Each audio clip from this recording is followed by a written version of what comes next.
Hello, and welcome to a conversation with Rad. And I am your host, Radcliffe. And today, we'll be diving into some captivating discussion. We hope every episode will bring you fresh insights, inspiring stories, and candid conversation. In today's conversation, we're going to dive into a few things: lifelong friendship, career journeys, connections that shape our lives, and a trip down memory lane. Today, our guest is Anthony Scott, better known as Rambo. Tony has, you know, um, a resilient journey that we're going to dive into today and talk about. Tony has some compelling stories of growth and perseverance. Tony was born in London to Jamaican parents, moved to Brooklyn at a certain age, and I'm going to get into those conversations with Rambo. Sorry, I might be going between Tony and Rambo. So it is the same person. So we all just so everybody knows that I'm talking about the same person. Tony went to school in Brooklyn, right? At the age of 14. He then left, went to the Marine Corps. And again, some of these things he's going to talk about himself because I'm going to ask some question about that.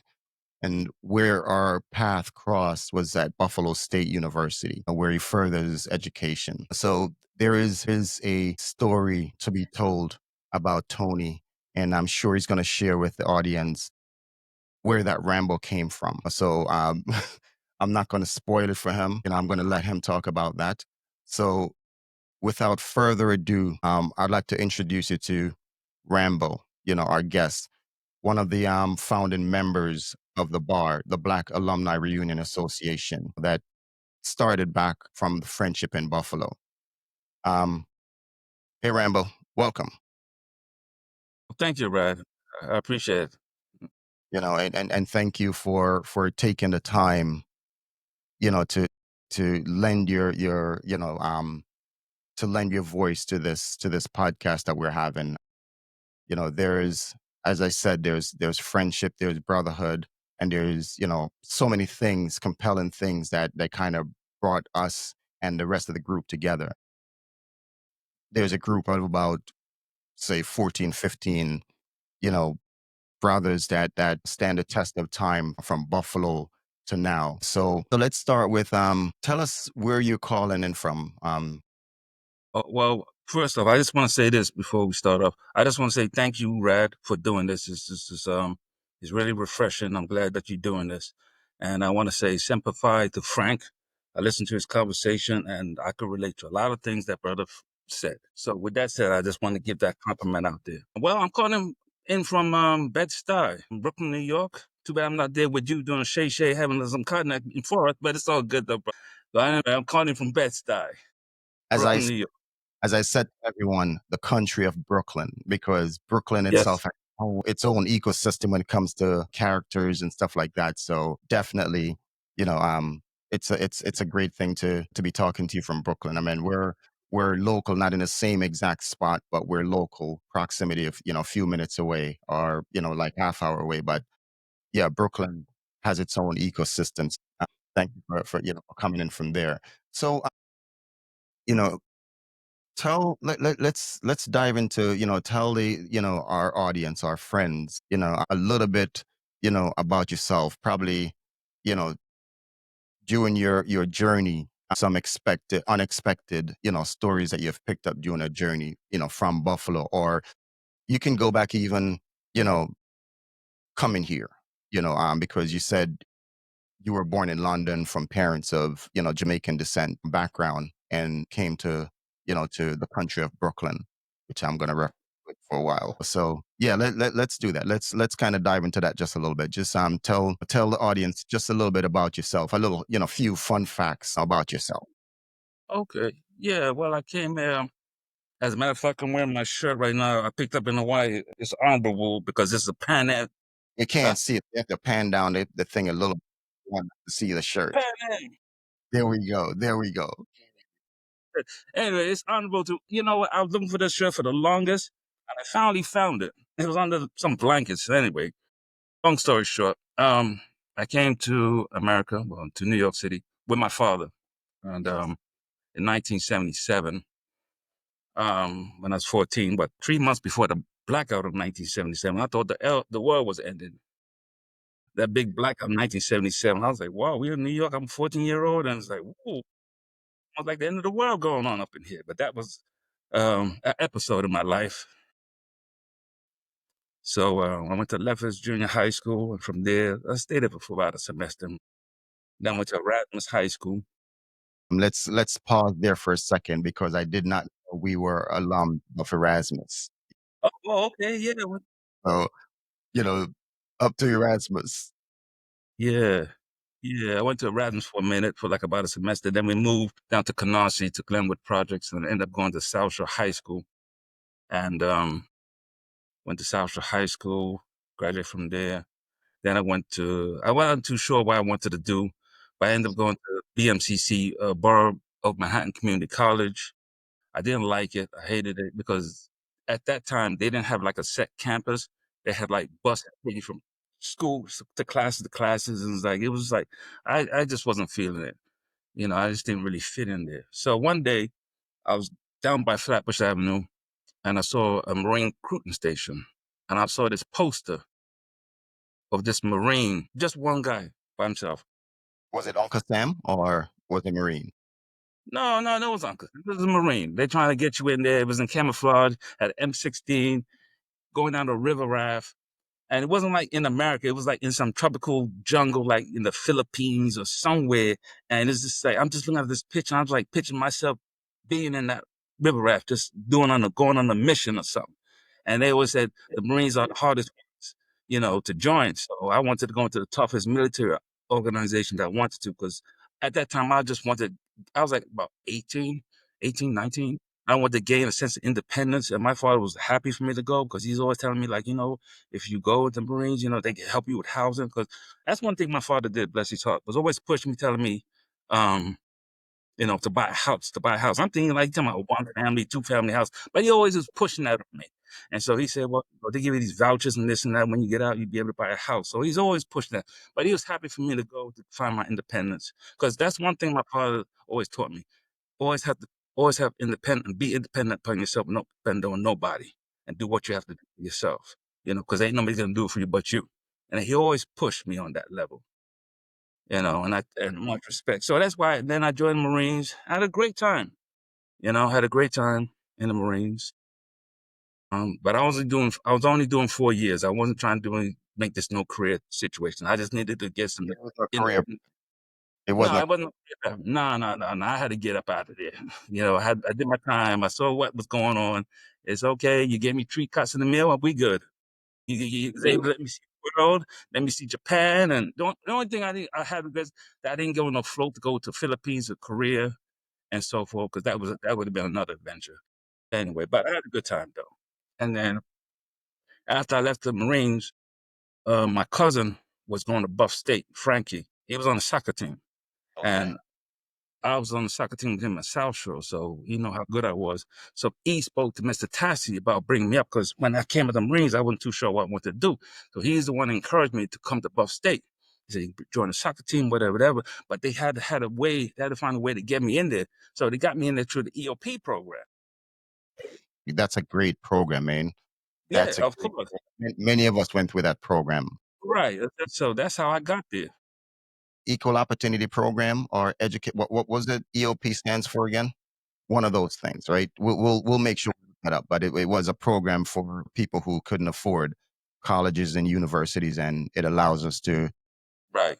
further our education. So that's definitely a great thing. Yeah. Yeah. So that's how I got in to the EOP program. And that's how I got to Buff State. But unfortunately, a tragedy happened to my cousin Frankie, because when he was playing soccer up there, he died on the soccer field. I'm not too sure if Frank knew who he is, but Tennyson knew who he was. And that's how I started my relationship with Tennyson, was through Frankie. Yeah, we're gonna Yeah, we're gonna touch on some, go down memory yeah, lane as well. So, yeah, but yeah, sorry to hear that your yeah, cousin, passed away on the soccer field. yeah, at Buff State.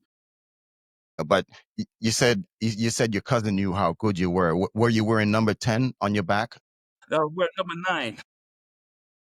9. That's when recruiters come looking for you. Yeah, I want to know what the numbers were. So Yeah, nice striker. number nine, the striker. So that's good, man. And it is amazing, that you can recall, some of those stories that got you there, and you touched on Tennyson, that you guys met there and stuff like that, and I'm sure there was, other members of the group that you guys kind of met there. So you came there in what, the 85, 86? 85, 86. Okay. Yeah, 85, 86. Yeah, I came in like when Frank was talking about that summer session. I was at there for the summer to Oh, for definitely. right, exactly. And that's how I got to met Seth, Trevor. I don't know if there was the I know Trevor was an RA. Was he? Right.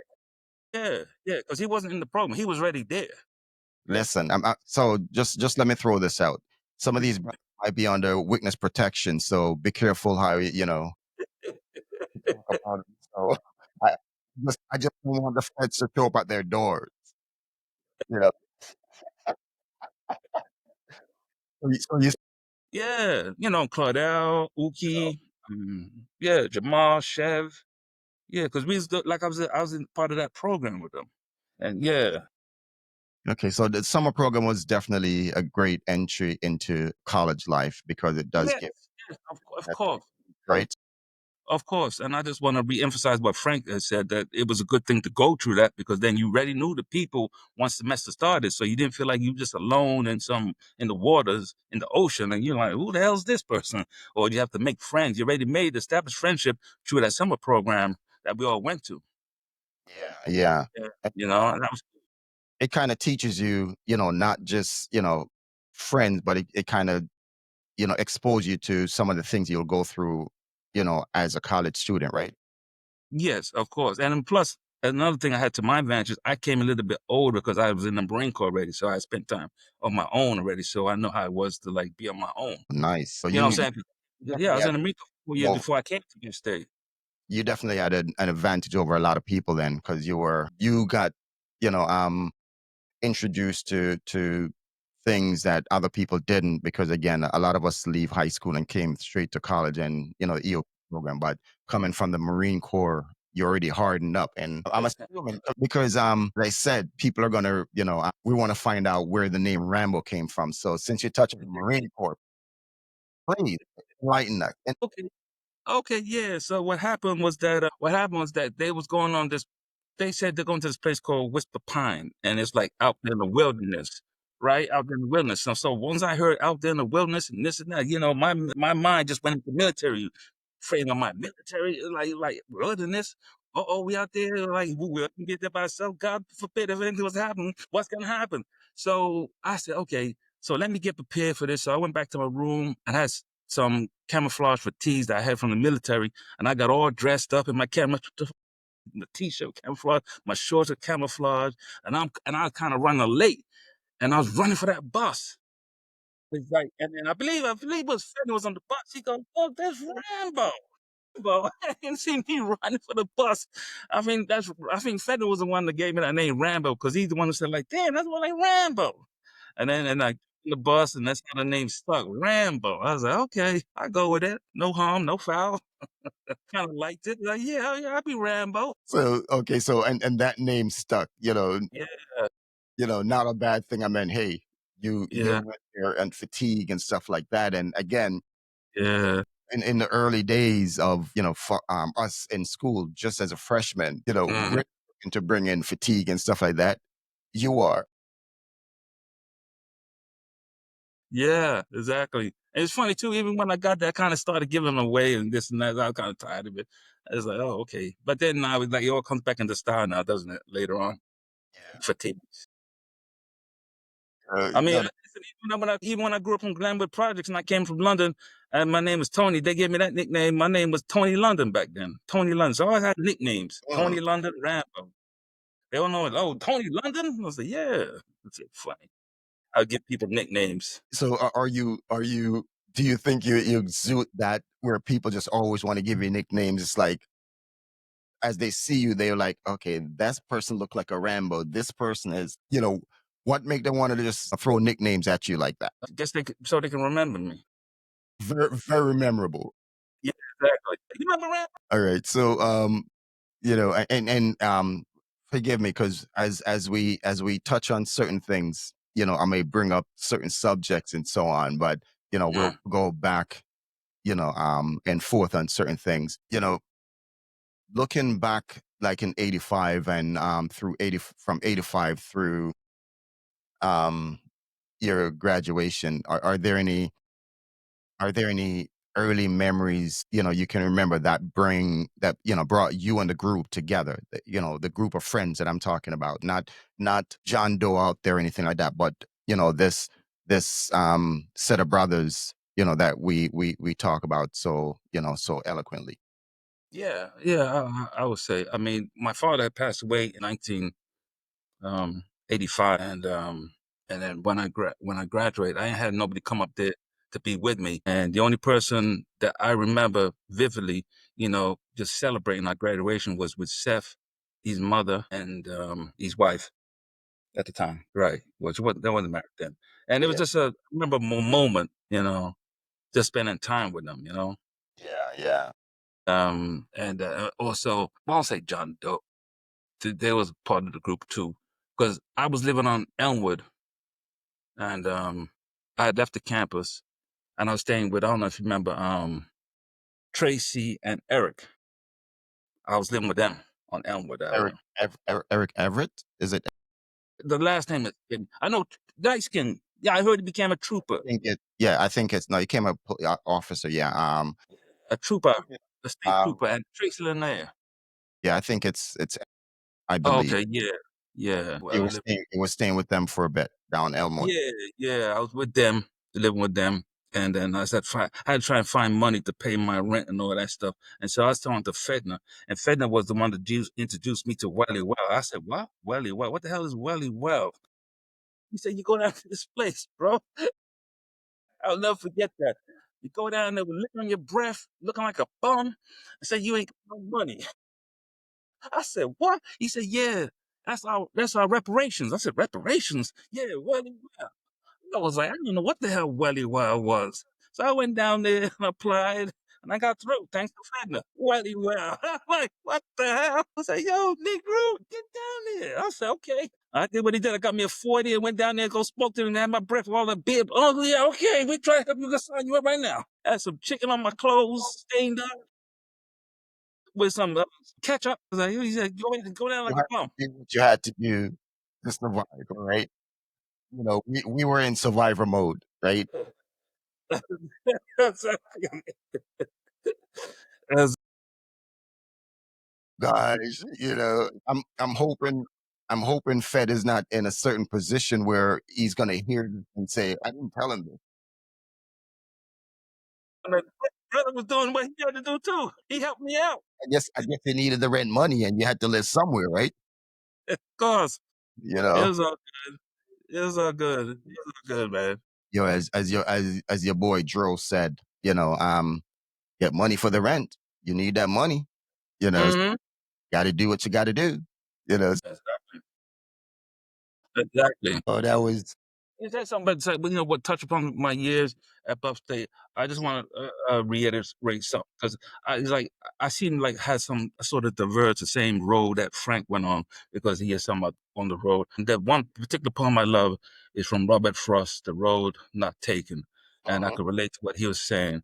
And then he said something about how he read the book of Malcolm X. And I want to say this: when I went to South Shore, I didn't know nothing about no Black history, not taught. It's only until I got to Buff State that I understand about Black history, taking classes with Dr. Beard, and what Frank said that he read the book of that's one book he read, and the one book I read too was Malcolm X. I was just blown away after I read that book in Buffalo. They never showed me that book in high school or anything about Malcolm X.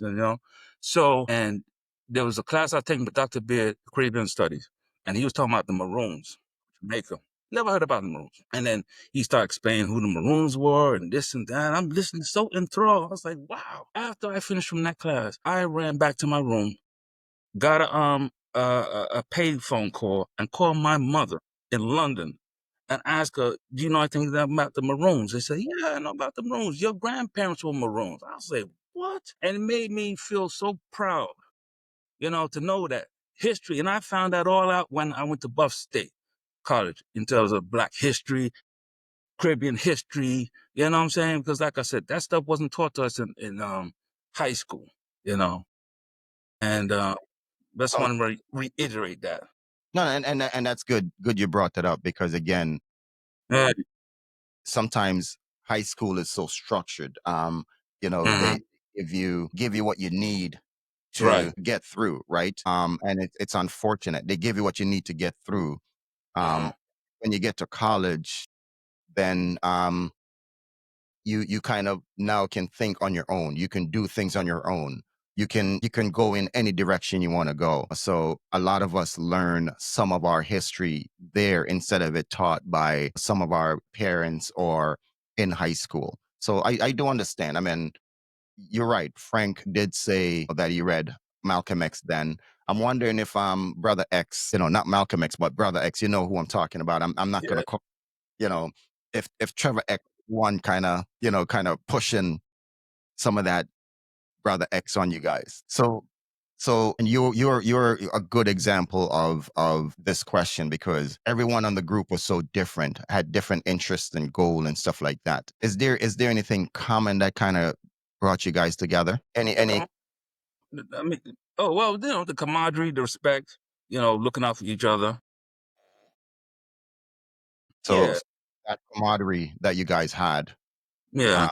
uh, from starting there in the summer program because I'm assuming most of you guys I don't know everybody that started in this summer program itself.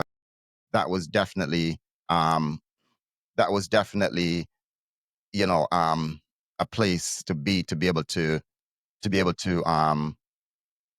to make friendship and stuff like that. Let Right. me something because brother Trevor X is trying to come in. I don't know if because you mentioned his name or something like that. And soon I'm sure a lot of people are going to want to jump in because you've really invoked their names. You know, Okay, well, that's good to hear. but yeah, you're saying that the camaraderie is what really you know um kind of brought you guys together. Those different things that you do in the summer program where you go to certain classes, you go to trips. I'm assuming was it in the summer program that you went to Whispering Pines camping, or you had It's during the like, summer the program. Yeah, it was. Yeah, okay. because we got exposed to that early. Yeah. Yeah, exactly. Because that's when I got the name Rambo. And once I came back after the semester, everybody's called me Rambo. During the semester, when we all first started out there for that year. Yeah, so it was during that summer program, right? Because they wanted to expose the whole campus life, what they had to offer. Right, exactly. Let me see if he's sorry because brother X is trying to come on and I'm gonna try and see if I can give him the link, for him to. He's actually on as audience. Yeah, I'm sorry. I kind of got distracted on that. So It's okay. No, it's okay. But it's funny you said that because another thing, like I said, I came in with a little bit more experience in terms of had a lot more years of me. And when I was in the Marine Corps, and it's like in terms of getting to know people, it was a good buddy of mine in the Marine Corps, and we used to talk with each other. And we're like in a situation. We're in a situation um, where if we was to go into combat, who would you go who would you go with or who you think would be there for you? And we used yeah, to go through that. And he would always tell me about, in terms of like you have to check somebody's nonverbal communication, verbal communication, and say like, oh, because in the Marines you had some racist kids out there and so forth, even though they hide behind a mask, me and him were like sort of like who will you go in the Foxfield with? Who you go to battle with? Who will be there for you? And so it's like you size up people. So in a way, when I came to Buff State, I was able to size up people, see who they were, if I want to hang with you, if I don't want to hang with you. You know what I'm saying? yeah, and definitely that summer program became your foxhole in a sense, right? Where Right, it allowed you to know who you can start building a relationship with and trust, right, in the long right. run. So yeah, Exactly. And my father always tell me, people you want to hang with, people that's gonna help get you in life. and you help each other.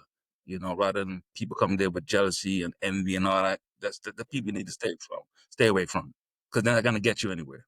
They'll only but hold you back. That is true. I did tell you that I was going to go back to certain things, right? So you Sure. you mentioned you mentioned Tennyson earlier. I said I was going to talk. We're going to Yeah. invoke Tennyson again later. This is Mhm. the moment, right? So again, Tennyson seems to be a common denominator in almost every conversation. Everybody I'm having a conversation with. Uh, he seems to be one of those individuals who you can almost consider the glue to something. Mhm. So let's jump into that. So I'm just gonna leave it open first. Mhm. Do you want to tell me something you can remember? And this is back in college, right? Right. Exactly. Exactly. Remember, about Tennyson. What resonated about Tennyson because you know everybody has a different story, and it seems to all be a positive story about Tennyson. You know, Mhm. maybe mine when he took me to that party and gave me liquor, wasn't positive because I don't know if I was supposed to be drinking at whatever age I was there, but every college could go through that. But Yeah, yeah. No, but Mr. Tennyson, he was the one who came up to me and offered his condolences, like I said to you about my cousin who died, because he know my cousin, frankly. And he came to me and offered his condolences. That's like when I sort of first met him. okay. Right. That's when I first met him. And we was talking. I said thank you, and we was talking, and he was telling me about how he was a public safety. Yes. Right. It's True Tennyson that got me involved with them too, because I joined because he's like, yo, you with the Marines, used to be in the Marines, and you'll be a good candidate to come sign up. And I was like, put some coins in your pocket. I said, okay, fine, why not? I said, yeah, I'll So, come do it. so public safety, well. I'm gonna learn. You were just trying to correct the change, aren't you? Hold on a second. Hold on a second. Excuse me for a second. Yes. Savannah, Savannah, you don't want to see her. And I guess that's what it means to be on a live conversation. So, I'm sorry. that's Eddie, a, bring it's her. a live conversation. So I guess your daughter didn't hear you mentioning her name, so she had to get your attention. Mm-hmm. Yeah. I'm sorry. All right. Let me close this. All right. I'm sorry. So no problem. We're gonna go to a quick commercial break for a second. Go ahead and take care of your stuff. Again, this this commercial break. It's not a commercial break. Let's be real. This is life. This is real life. This is unvarnished conversation we're having, right? And these things happen. I don't have the under four budget to have a so I said I was going on commercial break, but this is live. This is unvarnished. I don't I was gonna say I don't have the budget as the under four personalities, so I kind of have to work with what I have. I don't have a director or anything like that. The under four have crew that brings them whatever they need and stuff like that. I don't have that, so I apologize again. So let's continue back with tennis. I'm sorry. Yeah, no, no, no, no. This okay. I had to get this under control with the noise. I'm sorry about that. So So anyway, here's a quick question. Sorry. So every now and then I pop up something on the screen. There is a chat going on. Do you see oh, those? yeah, I saw it. Yeah, no, it's a rat budget or something. Yeah. So No, okay. All yeah, right. I see. Yeah. All right. I just want to share it with you. If one of your brothers are saying certain things, I don't want it to be just me. So I'm sharing when I can. So go Oh, ahead. okay. No. Yeah. So yeah, like I said, and then he said, you could join. And so I signed up with him. And so it's funny because I used to do patrols with him because he was like schooling me and telling me, in terms of what was what. And I tell you, we had some fun times, man. But we would be doing like 12 to like 4 something in the morning or something. Yeah, we was out there and I would be doing patrols with him. And he's just like, I really can't tell you what particular joke because Tennyson was just completely funny, hilarious. He just come with some crazy.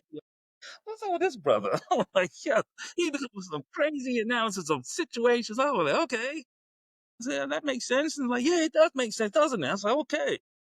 I'm not gonna dispute you, bro. I tell you one thing about Tennyson. He was very, very smart. I was a very smart brother. And I don't know if you want to fast forward, but he lived in my building with me.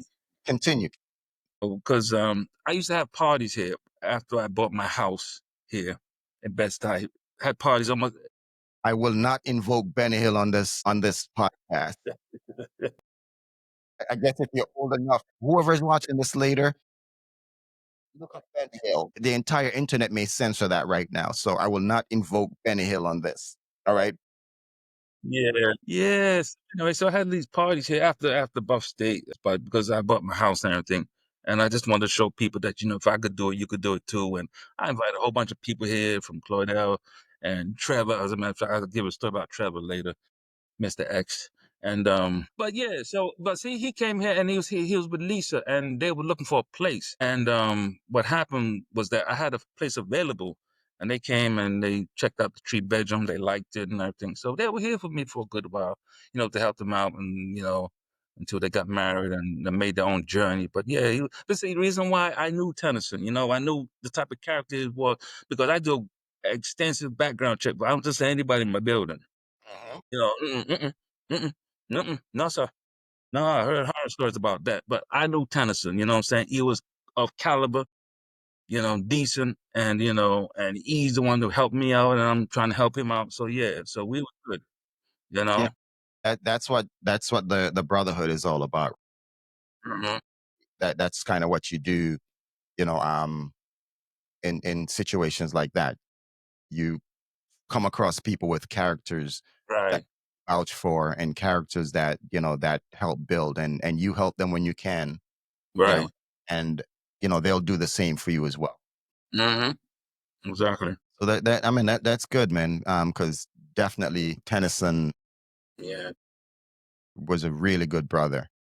Yeah, and I just want to add too, in terms of when I found out that he had passed, it was Fedna, by the way, that sent me a text message because I was driving that morning. And I get a text message from Fedna, and it says, "I just want to let you know Tennyson passed." I'm like, I'm driving. I'm looking at it, driving at the same time. I'm like, looking at this, like, well, I was like, I had an out of body experience Yeah. when I'm like, whoa, wait a minute, and I tried to call him back to like get some details, but he couldn't talk because he was Can at work. Like he yeah. just, but it's like that initial when I just saw it and read it, I just couldn't believe for the life of me. And it's like my whole body just dropped. Like, really? And then later on I spoke with Claudel and he told me, that everything what happened and everything. Yeah, so just wanted to add that in. No, no, no, definitely. And I'm glad you had that memory of him because he was definitely a good brother. And it's just me. Sometimes I don't like referring to people as was, even though Yeah. they're here because their Yeah. spirit is still with us. They're the things that they shared with us and taught us or within their kids Mhm. still resonates. So, using the past is like, for me personally, it's no Yeah. longer here, so that's the thing about that. But yeah, definitely thank you for diving into that conversation with Tennyson about Tennyson because that's one of the reason why we still right have this conversations we have these meetings on days and because he was the one who would send you. I don't know if you used to receive. I was kind of a latecomer where he would send out those Tuesday jokes. Mhm. I I, heard about him. I heard about him. I got a few of them, and he was hilarious, Yeah, I didn't know, but I heard about him. since we're sharing the story, I mean, Tennyson is kind of crazy because when Trevor was getting married, Mhm. on me, and he's like, "So where's the party or where's the bachelor party, whatever?" I was like, "I'm not sure." He's like, "Yo, let's go kidnap him." So it was just funny like that, He's like, Yeah, yeah.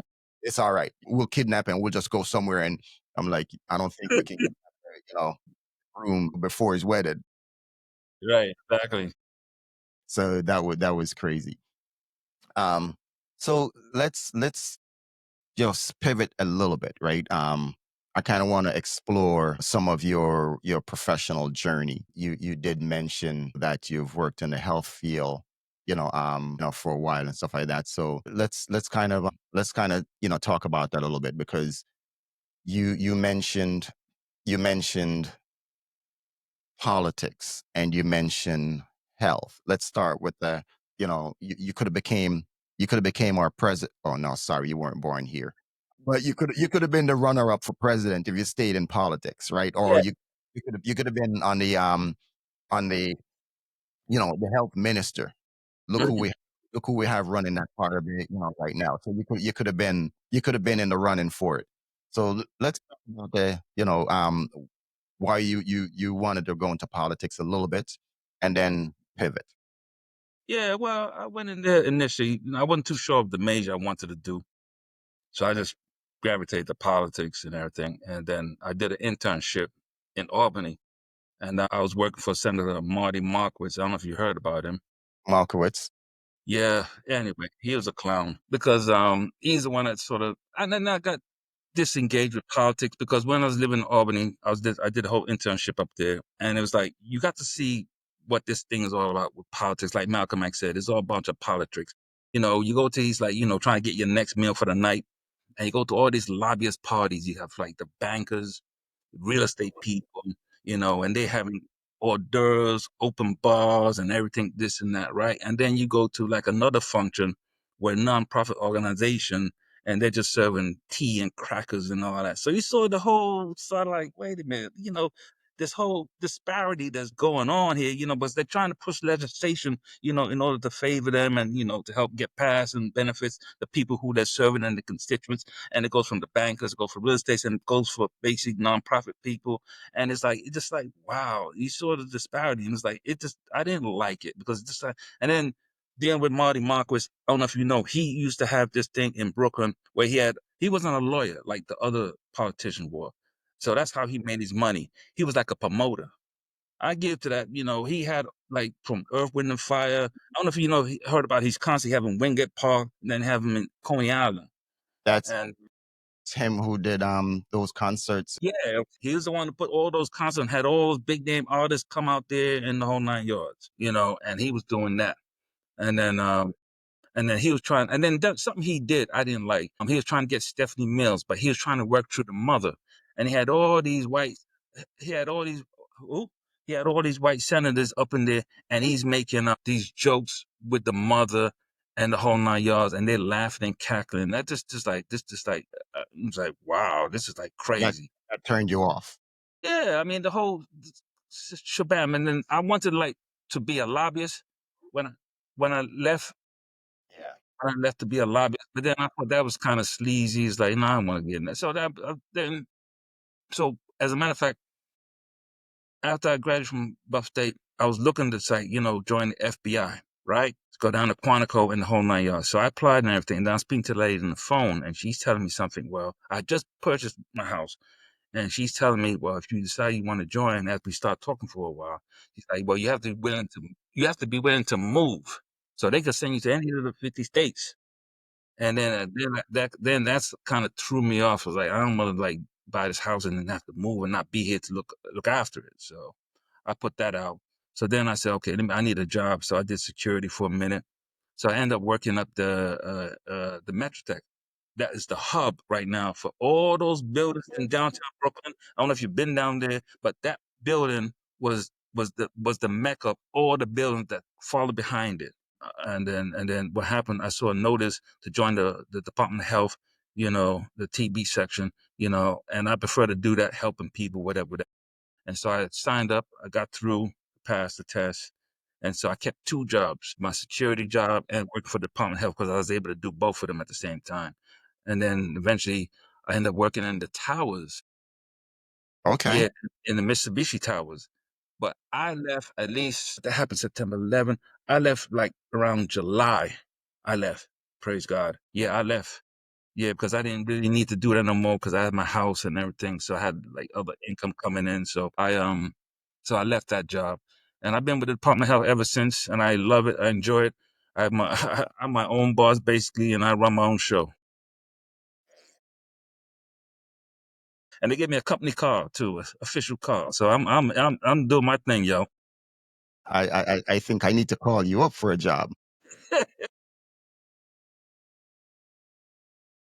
And but that's cool though. Mm, Let's see. That's I mean politics, you didn't want to do that. You went to the health department and found your calling. yeah, exactly. Um that's definitely Hmm. politics, I guess back then, if somebody gets into it, then they don't mind doing some of that stuff. So you already had the morals that we see people today don't have. Yeah. But you wouldn't deal with that type of thing and stuff like that the way the person that you were shadowing, in a sense, kind of did things. Hmm. 'Cause most people would love to be there and see politics as, I'm definitely going to be in this line of work and just continue going on there, just because of some of the, I guess I can't compare it then to now. And I think what I was trying to get at is the way things are happening now versus then, right? Because I'm comparing it to what President Musk is doing today. Oh, I forgot I wasn't going to bring up politics to you, but I'm comparing it to what President Musk, is doing today versus what other politicians did back then. They're doing the same thing. Ain't no change. They do the same thing back then they do today. They're just looking out for themselves and think about how best to make money and and keep it moving. I mean, come on, this is like it's a very dirty game, very dirty, and sinister. Backstabbing. We promise you one thing and they go turn your back on you. They can't deliver that. They got to go with their campaign for money in order to raise, to run for campaign. It's just a sinister, dirty game. It's like I just wasn't my cup of tea. I hear you. I hear Wasn't you. my cup. Like Malcolm X said, it's all about your politics. Politics. Yeah, this is it. That's the perfect name for it. Politics. I mean, that definitely was, an interesting career journey. Yeah, the road. Like I said, but said the book. Like I said, my favorite poet, Robert Frost. The road not taken, so I didn't take that road. And again, that road, it's going to be different for everyone, right? Most people are going to actually travel a different road to get to where, they need to. Hmm. We all travel in different roads. I can tell you my road I travel, but this is not my story. This is your story. Yeah, I hear you. But, the roads are different. Hmm. And Yes, I, sir. I came back here and I actually worked in a place where I was sweeping floors just to get Hmm. people job at when they had a strike, the union strike, and I was working at where's this place? Someplace in Brooklyn, this country called Brooklyn. I was working there, and I worked there for a few months, and then the boss said, "Man, you have education like that. You can be my boss." I'm like, "I'm here for a reason, so I'm going to do what I did, what I'm here to do, and leave." So you're right. It may not be a straight line, but Hmm. you did what you had to do. Yeah. Hmm. All right, so let's see where we go from here now. We talked about Tennyson already. I'm sorry, terrible host. You're a Because good host, Radcliffe. You're doing a good job, brother. You're doing a good job.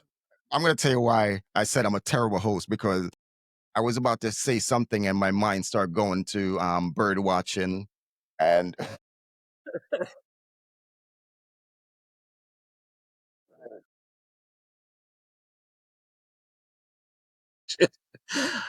and folks, for those of you who don't know what bird watching is, it's from another conversation we're having where our friend went to, is it Prospect Park or Central Park, to do bird watching with a friend, and at the same time went to a Cat Williams show. So that's where my mind went. So that's why I mentioned bird watching. Yeah. So I know.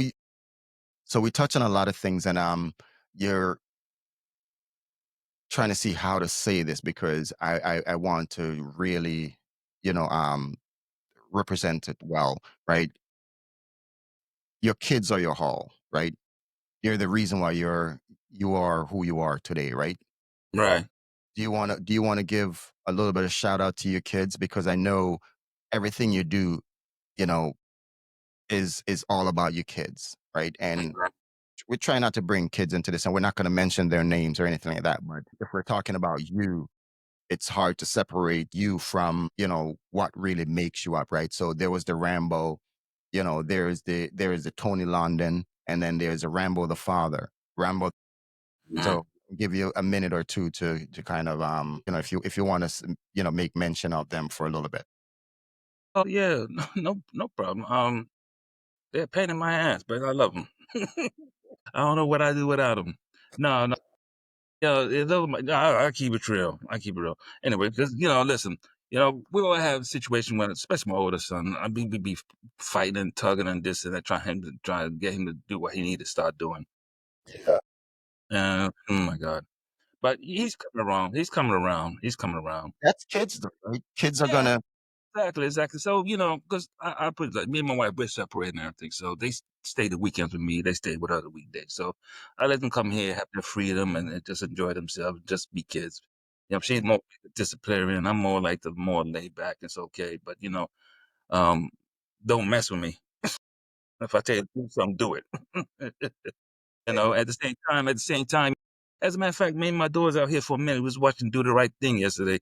The Spike Lee joint, Do the Right Thing yesterday, and she was out there watching me. I mean, she didn't watch the whole thing, but and I like to play music when they're here, whether it be classical, jazz, just some old school, and we're all in the house and the music is playing. I want them to hear that music from classicals to jazz.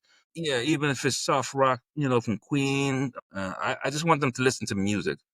I Yeah. have a here and I got the booming situation on YouTube, and it's just like, I just want to listen to music, just culture them, and then um, give them books to read, eventually, about Malcolm X, and teach them their history. And as a matter of fact, I was supposed to take them down to the African American Museum in Washington D.C., but that's another whole nother story. To expose them to that, you know. That's good, man. It's definitely a love for the kids that makes you want to do those type of things and stuff like that. So that is absolutely wonderful. Um, so And we're another thing I'm big on too is taking them out the country to go take them on trips. So they've been on a couple of trips, from Hawaii, Jamaica, Martha Vineyards, going places. Jamaica, went I to know Jamaica. I know you want to get to some other places as well, like you talked about, Yeah, Bora Bora or something like that. yeah, Bora Bora. So we're getting close to that time where we probably will get, let me say, our space will be invaded in a minute. Okay. Your brothers are going to be jumping in. So I just want to warn you. I want to give you, forewarning about that. Oh, appreciate it. So, you've been with the health department for a while, and I know you talked about retirement and stuff like that. I'm going to give you a minute or two to talk about what next. For you, what's next for you? You know, Retirement is next year or whenever the year is, whenever you call it. Yeah. And then for us, it's not sitting on our butts and stuff like that. What's next? Well, what's next is that yeah, I'm looking to retire. I'm looking to probably retire next year. Right now, I want to get my basement fixed up. I'm thinking about probably moving out of New York. Well, not moving out of New York. Probably moving upstate to like Hudson Valley because I like hiking. I like nature, and I like to be out there. But I'm still going to keep the Get place back to here. get back to Rambo, right? You want to get back to Rambo, the hiking, and I'm, Yeah, I'm, I'm, yeah, 'cause I just like nature. I just like nature. Me and nature connect. Just like that peace and serenity. I'm getting older, but I don't look older, and I just like serenity. Peacefulness, and just the quietness, and this like sometimes you just get tired of New York City, but I don't want to give my whole place because this is for my kids, and like I said, I want to get that basement fixed up, and then the apartment where I'm at right now, I rent this out. Once I rent this out, it's gonna be a go. So we good. So I'm looking to like probably get like a 3-bedroom condo for my kids when they come visit me. Up in Hudson Valley, so it's like about an hour away. So it's not like I'm far. So if I need to get back here to check on stuff or whatever, because they got this new building over here. They got 108 apartments, and the parking is going to be terrible. And I don't have no driveway over here, and I don't need to be dealing with that nonsense. So I I'm hear. just thinking ahead. So But I just love the neighborhood. you know, Love the neighborhood. I hear, and again, the country of Brooklyn is a really nice place. So I understand, why you Mhm. made it and stuff like that. Just to let Yeah, you know, I think AI took over my session, and your yeah. brother. I was trying to decline their, you know, they're coming in, and they just took over. So A1 Sauce took over. Yeah, but listen though, I just want to add one thing now that I see Trevor there. I gotta give Trevor thank you because Trevor came to some of my parties here. He knows what I'm talking about, right? And it was Trevor who pointed out to me in my front yard, I was gonna concrete it up. And Trevor was the one that said, "Don't do that. You should put some trees down there, plants down there, whatever." Thank God I listened to what he told me, and I did that. So ever since then, I've been putting stuff, azaleas down there, they die. I put tulips down there, they die. And then I had to study the situation. Like I said, I'm like nature. I had to study the sun, and I'm thinking like, wait a minute, I'm not getting hardly any sun over here. So I went to somebody's house, right, and they had these big elephant ears, right. And I said, what are those? They said elephant ears.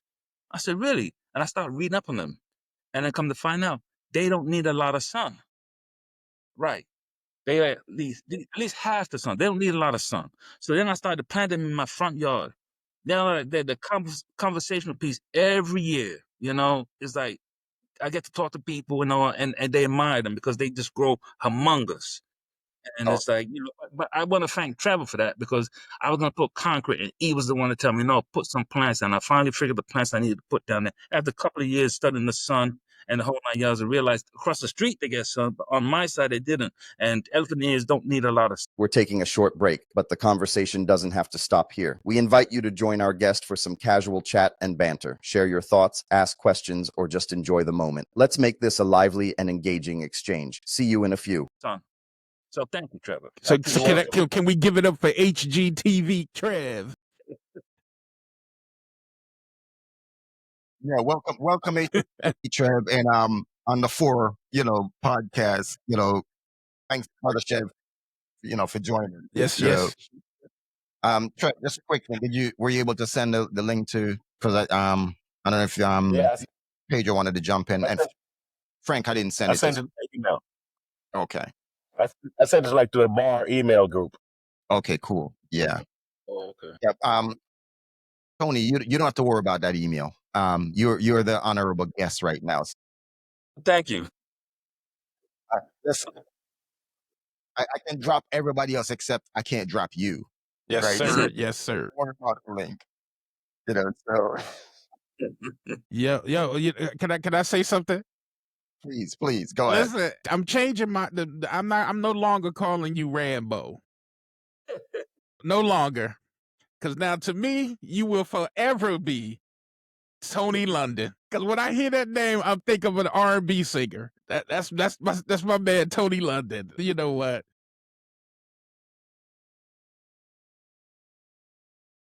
It's a good one. That definitely was a good one. Like, where's that coming from? But yeah, Tony London. Yeah. Yeah, That was a good one though. That was a good one. You know that yeah, that's like Tony is Jamaican because they're the only one to start throwing on these type of things on your name, Tony London, Margaret, all of those type of But things. but yeah, right. hey, Tony London, listen. I think I Yes, told sir. this. I think I told this story during my interview about you and I riding bikes down to the damn Icon Club the one night and not Yeah, not realizing we had to ride them shits back yeah, afterwards. After yeah, kind of difficult to ride a bike, right? Yo, especially when you've been drinking. yeah, right. We ride from all the way downtown. It was like, yo, what the hell were we Oh, thinking? yeah, right. But we had some good times though. Yes, sir. Hanging out with Sue Howard and Sue Howard. Yeah, I remember we was at the I think we had a birth. It was my birthday one year, my wife, my fiance girlfriend at the time, threw me a surprise party at the house, and everything. So we end up going to Good Bar afterwards On Elmwood. on Elmwood, and we had the damn flaming Dr. Peppers. Dr. Peppers. Brother Tito, you're echoing. What Hey, up? good evening. What up, Hey, T? Good evening. you. Is Marty Markowitz still alive? Second, Trev, I think I'm getting a major echo, so I'm not sure who it's coming from. Yeah. It comes from me. I had it on a Bluetooth speakers talking to you initially, but now Go ahead. everybody Just, in. again, just to make sure. Tito. Okay. Yes, Rick. Hey Okay, guys, go I ahead. just want to let you guys know I'm not gonna be on long. My wife and daughter they got here earlier, so we've been running around all day. Nice. And, Well, we're gonna it's be good. doing It's some good stuff. to see you. Good to see you. Wanted to jump in and and say something about brother Sorry, Tony London. Tony, missed it. I missed- it's brother Tony London. London. I'm sorry, man. Tony London. Yeah. Tony England. Tony England. Yeah, I wish. I know it was quite entertaining because Tony is such an interviewee rather. He has a lot of information to give. Listen. Are they in the room with you, Tito? Not yet. Okay, go to say 'Cause I know us. he being all PC right now. You got to, bro. I know us. Rambo, is Marty Markowitz still alive? Yeah, he down in Florida living off the money he stole. What? Yeah, messing with the interns that he met. That was in my class, so he all right. Yeah, he in Florida. He said living Yeah. off the money he stole. I've seen him a few times in Flatbush. Yeah, he be hanging out in juniors. Not like in Flatbush. He used to be around. He used to come around like just like, because he was like a regular dude that used to walk around Yeah. Flatbush Avenue. Mm-hmm. Daddy? He's putting on his makeup. Give him some time. Hi, Deidre. You're being recorded. Hey, you got jokes. They got you on the recording. But see, I'm glad it was recorded so that he can't say somebody said it. I don't know who, but somebody said it. I'm to Brooklyn, son. I can drive to Brooklyn. I can't blame on the 4. Yeah, you can't blame on the 4 this time. That's funny. Hey, Joe. But he did text me the question to ask. Gentlemen, let me chit chat with you guys later. All right. thank you. Talk later. Yeah, what's Peace. up, Love you man? guys. So I will. them family, man. Deidre said hi. Trevor and the guys said hello. Hello. Oop. Hello. Rambo. Yes, hello. Chev. Rick. Everybody. Hey, Deidre. Happy Easter. Happy Easter. Happy Easter. Man, All right, fellas. I was trying to keep this session incognito so nobody knew exactly when I was doing it. Now I can't say, Too late. now everybody knows when. Yeah, too late for that now. Yo, I'll talk to y'all fellas later. All right. All man. right, Rick Ross, I'll see you later. Yeah. Right. You're right, Chev. The tape's gonna say who said it from who didn't say it. Yeah. Look, I just want to jump on real quick. Yeah, it was a good interview, man. I missed Frank's. I was at the barbershop, so I missed Frank's his entire interview. I missed that. Frank was happy no one jumped in, especially, Dave, because Wow. his interview would have gone off a different direction. It would have been perplexed. So, Right. so we be able to see these interviews with other people? Yes. They're coming soon. Oh, okay, gotcha.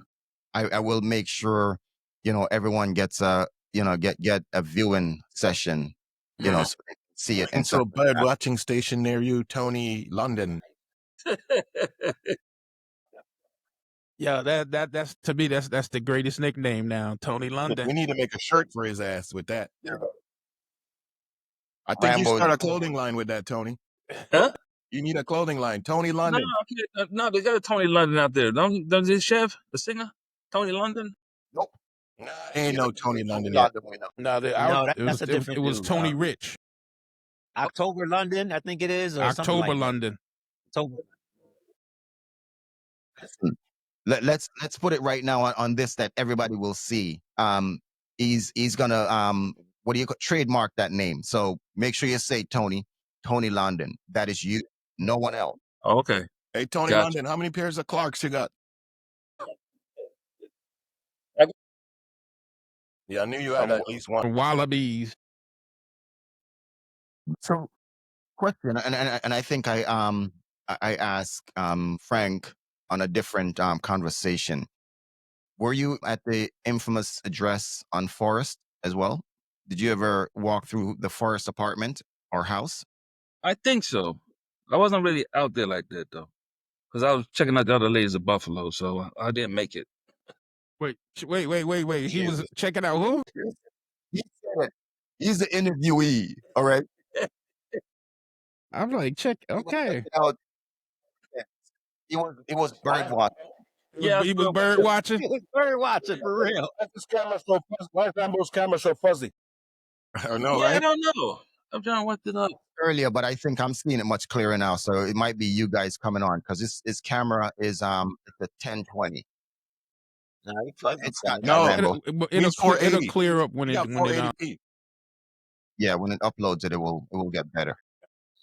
I got Department of Health Wi-Fi.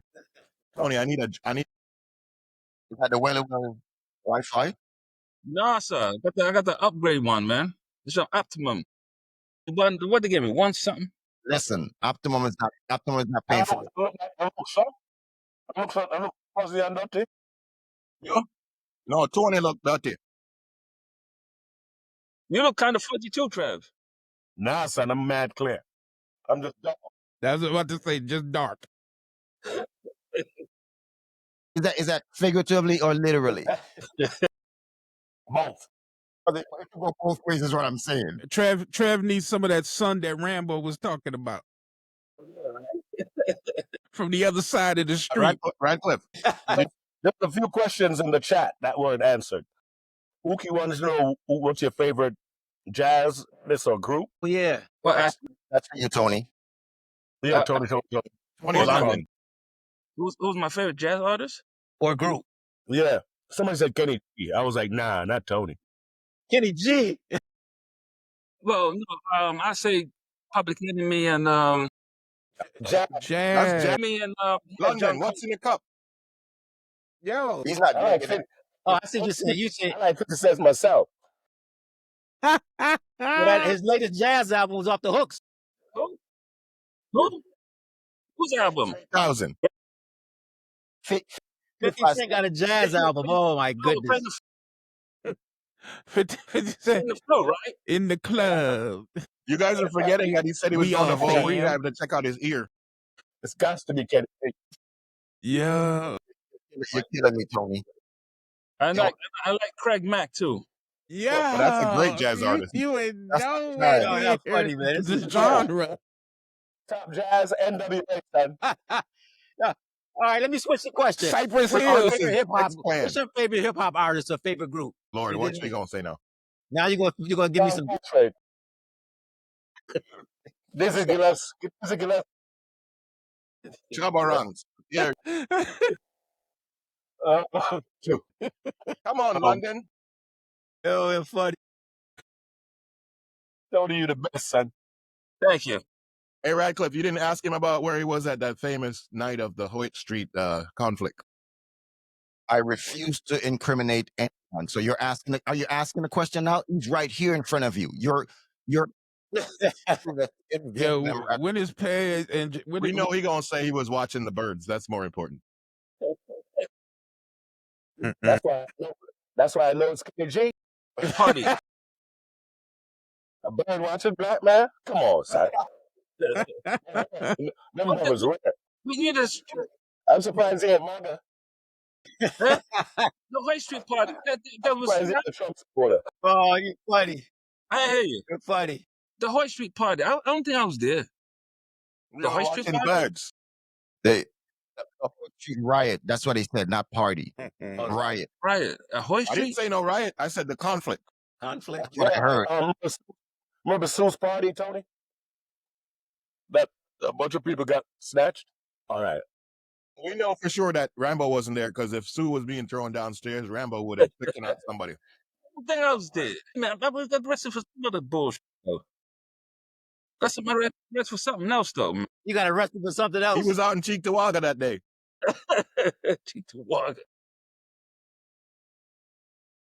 You were at the Vermilion Room.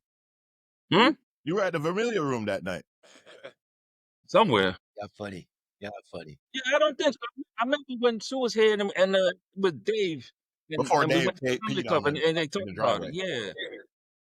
And Victor was there because they said Victor Warner started the whole thing. Something Oh, because no. arguing with some Wait. next Yeah. Wait a second. That's Hey, some new statute of insight. limitation. There's new information. arguing with somebody next door or something, and that's how it all escalated. Some kind of craziness. So It's crazy. That's some new. Vic is not here See how Uki's getting re-traumatized by this. Yeah, man, I don't That's know. some new insight to the story. That's some new information from Tony from London. Or you were impacted by that. Is that true that Vic started this whole thing? What you talking? Wait, who are you asking the question? Yeah, he's talking to me. He's like me. Who are you talking to? Pedro. Listen, Tony London threw out Vic's name. I'm trying to say, Yo, this is how people get locked up, because if Tony wasn't there, where did he get that information from? I mean, Sue was there, so she said something about whatever. So that's I don't know the full story, but Whatever. This is what I'm gonna tell you, right? This is what I'm gonna tell you. I'm not saying any names. Apparently, It's too late. Someone with I don't know who. Somebody was urinating on the side of somebody's house. Apparently, A friend I of don't know who somebody. it was. So I don't know who it was. I It was just a know light-skinned guy. I was upstairs. I don't know. It was dark, and I know the cops came upstairs, lady cop upstairs, and then the cops rode up there, and they grabbed Sue Howard, and she they went started tumbling. to drag her, and I said, what you doing? And that was it. Clank, Watch clank. your last name. Watch your last names. Word. Once I asked the question, man, that was it. And I'm like, you what's the reason why you dragging her down the stairs like that? And then they they just said, started dragging everybody. And then he grabbed you. We'll show you why. Word. You want to They were like, stop resisting. You want to resist?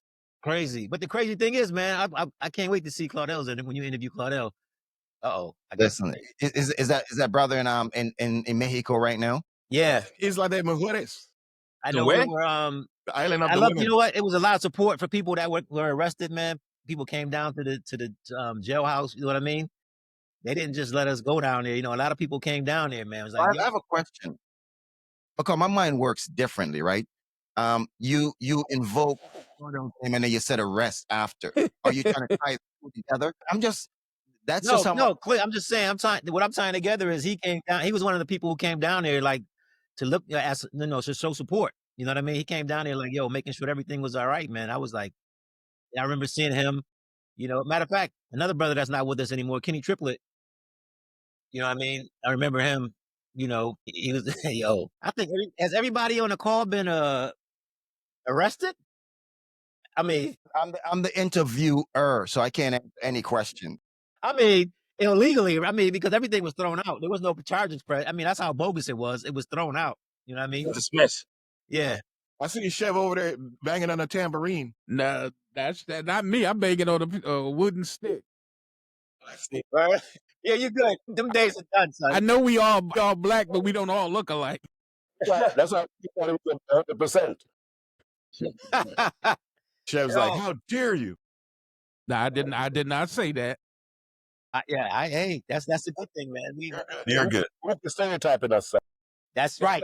It's a good experience to go through. That's right. I can Which one of y'all been in the joint? Yo, Uki. I can speak. Are you being racist, Uki? Of course. Because are you being racist? Of course. Yes, I am. Yes, I am. Somebody. Well, I know this. I think everybody has Now, been. I can say I've been to the police station. I can say I can say we've conversated with by the police police. officers. Now, we've had conversations. Yeah, I've never tested the bracelets though, but I've had. You got drive along, Chev. You saw the steal. You saw the steal, son. You saw the steal. I saw the steal. You saw the steal. Crazy. So Rambo, you see why I didn't let these brothers in earlier. Yeah. They would tore up your interview. They would tore up your conversation. And this is why, I was like, I'm not even looking over on the chat. I'm not even, because they're trying to figure out your jazz, favorite artists, and you're now 50 Cent and stuff like that. I ain't from no 50 Cent. No, he said He said, I He didn't said say he Public nothing said Enemy. about no. Public He said Enemy. 25. He's Public Enemy. Ooh, Flavor Flav. Chuck, Minister X. Chuck did Minister X. He get a point for knowing his name. Well, you get, at least you said Public Enemy. I'll take that. It's a music group. Half a point. True. Well, you didn't say genre, right? You didn't say genre. No, I they said asked jazz artists in group. Question was, what's That- your favorite jazz artist? That was Hey, I see, think there we go. you didn't get at him like they do at Jeopardy. That's why he went to that. The proper answer is But remember, We still waiting though. That's the whole thing. he ain't thinking about it. let me preface this by saying this, right? Let me preface this by saying this. Remember, Rambo knows a lot of people, so they could have been playing, singing jazz in his basement, and that's kind of what he remembered. So that's why he said, Oh, you mixing them up. Also, Public Enemy. so Chuck D was spitting some jazz rhymes on you. Oh, man. Yo, I got Yeah. I gotta get. Let me get out of here. Yo, before I go, listen, Rag, great interview, man. Frank was off the hook, but great interview. Tony, great interview, man. Thank you, sir. Very good. I appreciate that, man. That was very. That was good. You ready? Thank you for chiming in. Yeah, I was the guinea pig, man. Oh, you did the interview already? Yeah, I was the guinea pig, man. I haven't missed it. Yeah, you weren't a guinea pig, all right? okay. You were the trailblazer. Okay, That's what I'm. trailblazer. That's what happens. You didn't get an audience, right? Oh, No, I didn't get the audience. It was just a one-on-one. It was just a straight up one-on-one. That's what I'm talking about, Rad. One-on-one. yeah, Me you and were Rad. Me and Rad. Yeah, he was the trailblazer that went overtime. Yeah, somebody be. I had no interview. I had no audience, son. I had to make up some time. Frank is in the now, right? Frank over. I'm about to say somebody broke the record, son. I know somebody. Franklin. Yes, he did. I'm not gonna compare anything. Again, I want the conversation, so I'm not gonna try and say who went longer, because again, when Pay comes along, he may feel intimidated or something and say, "Let me go. Is it 59 minutes yet? Let me cut off now." I'm not trying to do that. So I'm sure I'm not the last one, Mr. Williams. your time will be whatever time you want. I'm here for you. Yes, beautiful. That's beautiful. We all gonna be there for you. Yes, Yeah, Oh, right. I'm gonna pick 9 o'clock, and I know some people will fall off. Not in this group. We up early in the morning, man. We up early. Word. You know. Chef, I didn't say 9. Hey, well, some of us in this group, we up late. Oh, Hey, man, some of us are always watching the birds, no matter what. It's silly. So with that, Ook, I'll just see you remember, guys. I'm gonna stop the recording, because I don't want anybody to think that they're going over, because I don't want to disconnect Ook and don't get your recording. So I'm now, right? Right. So just bear with me for a second. Shut him down. Shut him.